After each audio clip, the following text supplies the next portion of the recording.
Hello friends, welcome back to my channel. आज हम फिर आपके लिए एक नई कहानी लेकर आए हैं, तपस्या का सच। विजयनगर राज्य में बड़ी जोरदार ठंड पड़ रही थी। राजा कृष्णदेव राय के दरबार में इस ठंड की बहुत चर्चा हुई। पुरोहित ने महाराज को सुझाया, महाराज यदि इन दिनों यज्ञ किया जाए तो उसका फल उत्तम होगा। दूर दूर तक उड़ता यज्ञ का धुआं सारे वातावरण को स्वच्छ और पवित्र कर देगा। दरबारियों ने एक स्वर में कहा, बहुत उत्तम सुझाव है। पुरोहित जी का महाराज को यह सुझाव अवश्य पसंद आया होगा। दरबारियों ने एक स्वर में कहा, बहुत उत्तम सुझाव है। पुरोहित जी का महाराज को यह सुझाव अवश्य पसंद आया होगा। महाराज कृष्णदेव राय ने कहा, ठीक है, आप आवश्यकता के अनुसार हमारे कोष से धन प्राप्त कर सकते हैं। महाराज, यह महान यज्ञ 7 दिन तक चलेगा। कम से कम 1 लाख स्वर्ण मुद्राएं तो खर्च हो ही जाएंगी। प्रतिदिन सवेरे सूर्योदय से पहले मैं नदी के ठंडे जल में खड़े होकर तपस्या करूंगा और देवी देवताओं को प्रसन्न करूंगा। और अगले ही दिन से यज्ञ शुरू हो गया। इस यज्ञ में दूर दूर से हजारों लोग आते और ढेरों प्रसाद बंटता है। पुरोहित जी यज्ञ से पहले सुबह सवेरे कड़कड़ाती ठंड में नदी के ठंडे जल में खड़े होकर तपस्या करते, देवी देवताओं को प्रसन्न करते। लोग यह सब देखते और आश्चर्यचकित होते। एक दिन राजा कृष्णदेव राय भी सुबह सवेरे पुरोहित जी को तपस्या करते देखने के लिए गए। उनके साथ तेनालीराम भी था। ठंड इतनी थी कि दांत किटकिटा रहे थे।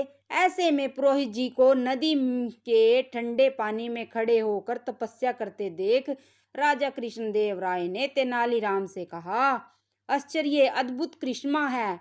कितनी कठिन तपस्या कर रहे हैं हमारे पुरोहित जी। राज्य की भलाई की उन्हें कितनी चिंता है।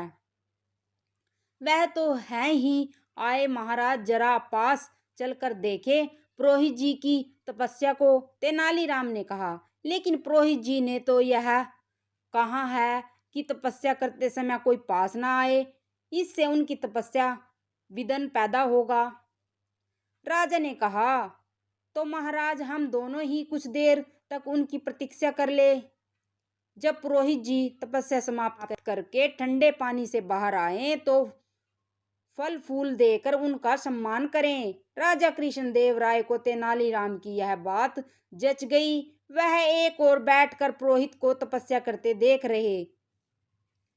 काफी समय गुजर गया, लेकिन पुरोहित जी ने ठंडे पानी से बाहर निकलने का नाम तक न लिया। तभी तेनालीराम बोल उठा, अब समझ में आया, लगता है ठंड की वजह से पुरोहित जी का शरीर अकड़ गया है, इसलिए शायद इन्हें पानी से बाहर आने में कष्ट हो रहा है। मैं उनकी सहायता करता हूँ। तेनालीराम नदी की ओर गया और पुरोहित जी का हाथ पकड़कर उन्हें बाहर खींच लाया। पुरोहित जी के पानी से बाहर आते ही राजा हैरान रह गए। उनकी समझ में कुछ नहीं आ रहा था। वे बोले, अरे पुरोहित जी की तपस्या का चमत्कार तो देखें। इनकी कमर से नीचे का सारा शरीर नीला हो गया। तेनालीराम हंसकर बोला, यह कोई चमत्कार नहीं है महाराज, यह देखिए, सर्दी से बचाव के लिए पुरोहित जी ने धोती के नीचे नीले रंग का जलरोधक पजामा पहन रखा है।